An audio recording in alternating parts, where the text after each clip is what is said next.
नमस्कार दोस्तों, मेरा नाम पीयूष तिवारी है। आज की इस क्लास में डिस्कस करेंगे कुछ महत्वपूर्ण ईवीएस के प्रश्नों पर, जो आपके कक्षा 4 की एनसीईआरटी किताब से लिए गए हैं। यह आपका पार्ट 1 है, इसके बाद पार्ट 2 भी आएगा। एक ही वीडियो में सारे क्वेश्चन इसलिए नहीं लिए, क्योंकि वीडियो ज़्यादा बड़ा हो जाएगा, ठीक है? तो यह पार्ट 1 है और कल आपका कक्षा 4 का पार्ट 2 भी आएगा। तो चलिए शुरू करते हैं वीडियो को। वीडियो को आपको अंत तक ज़रूर देखना है। आपको एक से एक बेहतरीन प्रश्न मिलेंगे इस प्रैक्टिस सेट में। तो चलिए शुरू करते हैं आज के इस प्रैक्टिस सेट को। देखते हैं पहला प्रश्न। आज का पहला प्रश्न है आपका, लद्दाख में मैं मेले किसे कहा जाता है? तो मैं मेले ऐसा लिखा होगा, मैं ले, ठीक है? तो मैं मेले किसे बोला जाता है आपको बताना है। आपके ऑप्शन है पिताजी को, माताजी को, दादाजी को या अध्यापक को। तो आपका राइट ऑप्शन होगा ऑप्शन नंबर सी, दादाजी को लद्दाख में मैं मेले बोला जाता है, ठीक है? आगे बढ़ते हैं। अगला प्रश्न है आपका, किस राज्य को फूलों की घाटी कहा जाता है? आपके ऑप्शन है हिमाचल प्रदेश को, उत्तराखंड को, असम को या नागालैंड को। तो आपका राइट ऑप्शन होगा ऑप्शन नंबर बी, उत्तराखंड को फूलों की घाटी के नाम से जाना जाता है। तो इम्पोर्टेंट प्रश्न है आपका, फूलों की घाटी के नाम से उत्तराखंड को जाना जाएगा। तो आपका राइट ऑप्शन हो जाएगा ऑप्शन नंबर बी। अगला प्रश्न है आपका, कौन सा जानवर बच्चा देता है या बच्चे को जन्म देता है? ठीक है, जन्म देता है, अंडे नहीं। तो आपको बताना है इन चार ऑप्शनों में से कौन सा ऐसा जानवर है जो बच्चे को जन्म देगा। आपके ऑप्शन है छिपकली, मगरमच्छ, सांप या चमगादड़। तो आप सभी लोगों को एक बात याद रखनी है कि जिन जानवरों के कान हमें दिखते हैं, ठीक है, जिन जानवरों के आप कान देख सकते हैं, वह हमेशा बच्चों को जन्म देंगे, ठीक है? जैसे गाय हुई आपकी, भैंस हुई, इनके कान आपको नजर आते हैं, ठीक है? तो यह हमेशा क्या करेंगे, बच्चों को जन्म देंगे। और जिन जानवरों के कान नजर हमें नहीं आएंगे, कान तो होते होंगे लेकिन हमें नजर नहीं आएंगे, तो जिन जानवरों के कान हमें नजर नहीं आएंगे, वो क्या करेंगे, अंडे देंगे, ठीक है? तो यदि देखा जाए छिपकली, तो छिपकली आपके घर में होती है, तो आपने कभी पास से देखा हो तो उसके कान दिखते हैं, तो आपने नोटिस किया होगा कि उसके कान नहीं होते। तो कान नहीं होंगे तो ये आपके अंडा देगी, ठीक है? इसी तरीके से मगरमच्छ के भी कान नहीं होते तो ये भी अंडा देगा। सांप के भी कान नहीं होते तो ये भी अंडा देगा। लेकिन चमगादड़ के कान होते हैं, तो आपका राइट ऑप्शन बनेगा ऑप्शन नंबर डी। चमगादड़ के कान होगा तो ये बच्चों को जन्म देगी, अंडे नहीं देगी, ठीक है? तो आपका राइट ऑप्शन हो जाएगा ऑप्शन नंबर डी। अगला प्रश्न है आपका, लकड़ी से बनी हुई छोटी नाव, ठीक है, जिसके द्वारा बालक स्कूल जाते हैं, यह किस राज्य से संबंधित है? तो यहाँ पे आपको एक लाइन ऐड करनी है।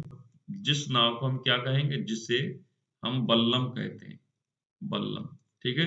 तो छोटी सी नाव को हम बल्लम कहते हैं, जिसके द्वारा बालक स्कूल जाते हैं।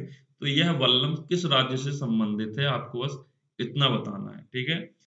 तो बल्लम जो लकड़ी की बनी हुई नाव है, यह आपके केरल से संबंधित होगी। तो आपका राइट ऑप्शन हो जाएगा ऑप्शन नंबर डी, केरल, ठीक है? तो आपको याद रखना है, लकड़ी से बनी हुई छोटी नाव को हम बल्लम के नाम से जानते हैं, ठीक है?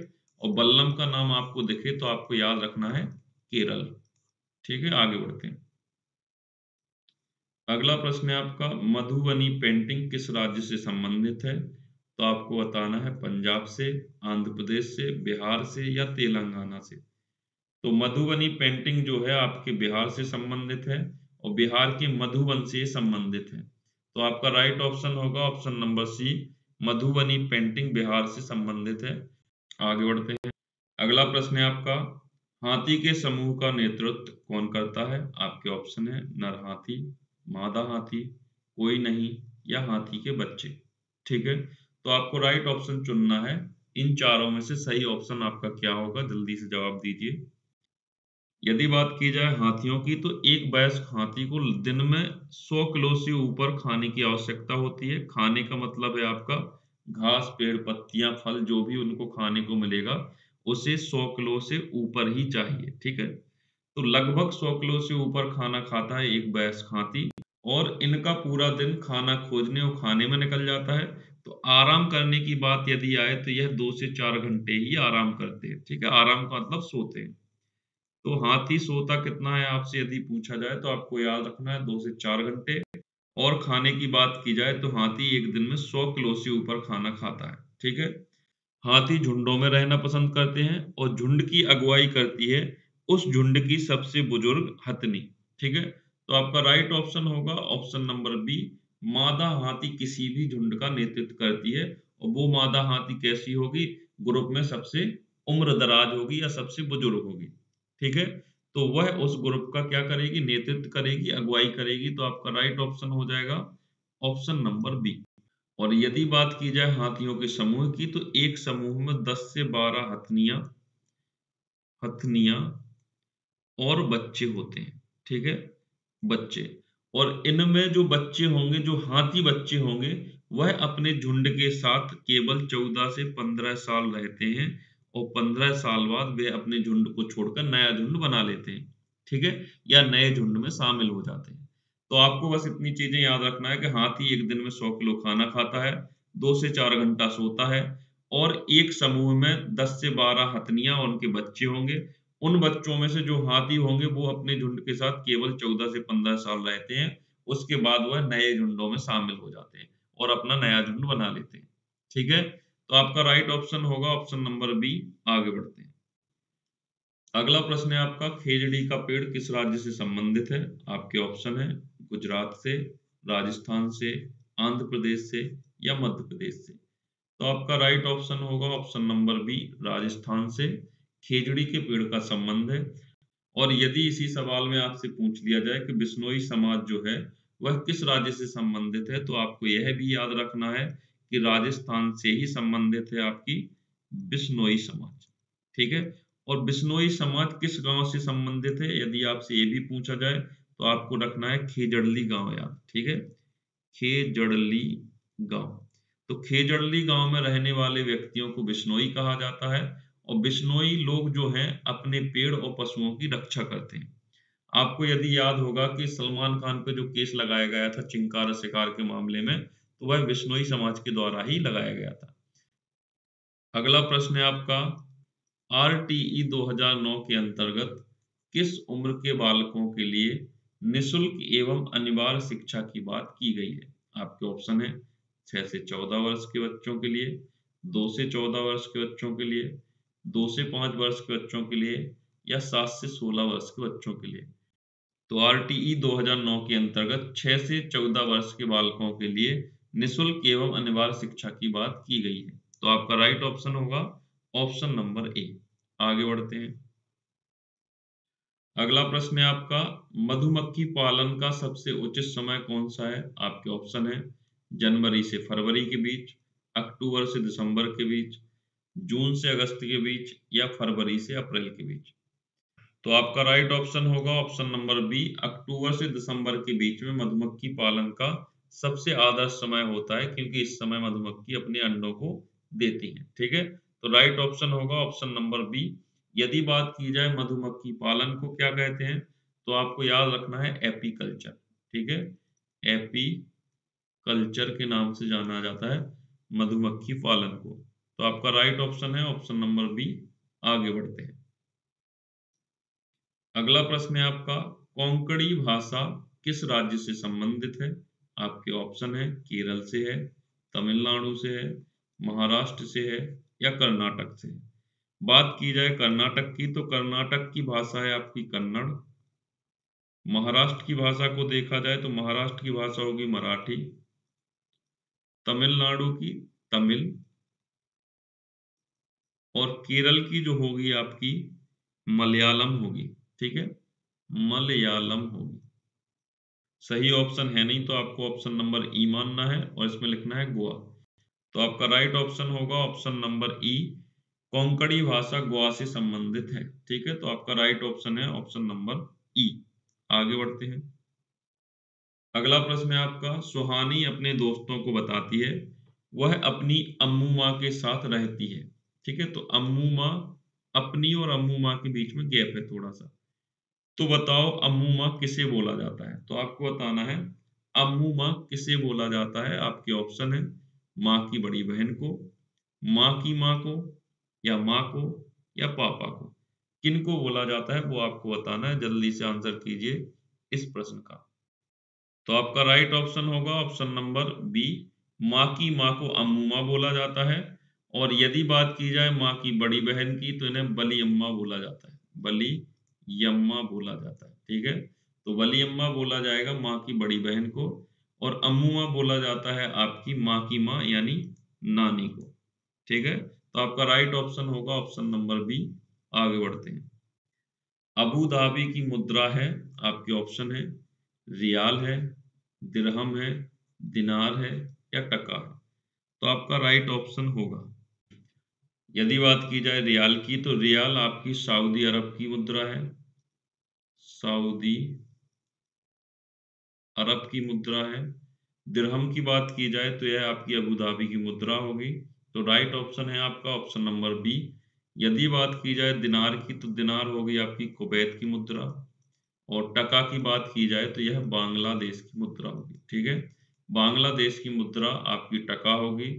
ठीक है, दिनार कुवैत की मुद्रा है, दिरहम अबू धाबी की मुद्रा है, और सऊदी अरब की मुद्रा है रियाल। तो आपका राइट ऑप्शन होगा ऑप्शन नंबर बी, दिरहम। आगे बढ़ते हैं। अगला प्रश्न है आपका, रूप अपने दोस्तों को बताती है कि जब वह अपने मामा के यहाँ गई थी तो उसके मामा उसे फेरी पर ले गए थे। तो बताओ रूप किस जगह की बात कर रही है। ठीक है, तो आपको इस प्रश्न में सीधा सीधा पूछा है कि फेरी का संबंध किस राज्य से है। तो आपका राइट ऑप्शन होगा ऑप्शन नंबर सी, फेरी का संबंध गोवा से है। तो आपका राइट ऑप्शन बन जाएगा ऑप्शन नंबर सी। आगे बढ़ते हैं। अगला प्रश्न है आपका, दाचिंगम नेशनल पार्क स्थित है, आपके ऑप्शन है जम्मू कश्मीर में, राजस्थान में, छत्तीसगढ़ में या असम में। तो आपको बताना है दाचिंगम नेशनल पार्क किस राज्य में स्थित है। तब तक हम चर्चा करते हैं असम में स्थित नेशनल पार्क की। तो असम में नेशनल पार्क है 7, और उन 7 के हमें नाम यहाँ पे देखना है। पहला है काजीरंगा। ठीक है, और काजीरंगा आपका संरक्षित है एक सींग वाले गैंडा हाथी के लिए। ठीक है, तो ये भी आपको याद रखना है, काजीरंगा। दूसरा होगा आपका मानस, तीसरा है औरंग, चौथा है आपका रायमोना, रायमोना, पांचवा है देहिंग पटकई, देहिंग पटकई, और छठा है आपका नामेरी नेशनल पार्क, नामेरी, और आपका अंतिम है डिब्रू साइखोवा। ठीक है, सातवां है आपका डिब्रू साइखोवा, डिब्रू साइखोवा। ठीक है, तो इनको आपको याद रखना है, सातों के सात इंपॉर्टेंट हैं। और यह असम के नेशनल पार्क है। पहला है आपका Kaziranga, Manas national park, Orang national park, Raimona national park, Dehing Patkai और नामेरी नेशनल पार्क, और सातवां है आपका डिब्रू साइखोवा नेशनल पार्क। ये सब के सब आपके असम में है, और सातों के साथ आपके इंपॉर्टेंट है। ठीक है, और यदि बात की जाए छत्तीसगढ़ की तो छत्तीसगढ़ में है आपका गुरु घासीदास, गुरु घासीदास नेशनल पार्क। ठीक है, तो गुरु घासीदास नेशनल पार्क स्थित है छत्तीसगढ़ में। और यदि बात की जाए राजस्थान की तो राजस्थान में आपके स्थित है केवला देव, केवला देव नेशनल पार्क, और आपका है रणथंबोर और सरिस्का। ठीक है, तो ये आपके राजस्थान में स्थित हैं। तो आपका राइट ऑप्शन होगा option number A, Dachigam national park Jammu Kashmir में स्थित है। आगे बढ़ते हैं। अगला प्रश्न है आपका, किस समिति का संबंध पश्चिमी घाट से है। तो पश्चिमी घाट के संरक्षण से किस समिति का संबंध है, ये आपको बताना है। आपके ऑप्शन है माधव गौडगिल समिति, चेलैया समिति, केलकर समिति और स्वर्ण सिंह समिति। तो आपका राइट ऑप्शन होगा इस प्रश्न का ऑप्शन नंबर ए, माधा गौडगिल समिति का संबंध है आपके पश्चिमी घाट से। ठीक है, आगे बढ़ते हैं। आज का अंतिम प्रश्न देखते हैं, किस फसल से बायोडीजल तैयार किया जाता है। आपके ऑप्शन है कपास से, जूट से, जेट्रोफा से या इनमें से कोई नहीं। तो आपका राइट ऑप्शन होगा ऑप्शन नंबर सी, जेट्रोफा से बायोडीजल तैयार किया जाता है। ठीक है, तो आपका राइट ऑप्शन होगा ऑप्शन नंबर सी। आज की इस क्लास में हम लोगों ने डिस्कस किए हैं कक्षा 4 की ईवीएस के प्रश्नों पर। जो भी कक्षा 4 के प्रश्न बाकी हैं, उनको अगले प्रैक्टिस सेट में हम लोग कवर कर लेंगे, ठीक है? तो आज के लिए बस इतना ही। वीडियो अच्छा लगा हो तो लाइक शेयर सब्सक्राइब जरूर करें और वीडियो को पूरा अवश्य देखें, ठीक है? धन्यवाद। जय हिंद।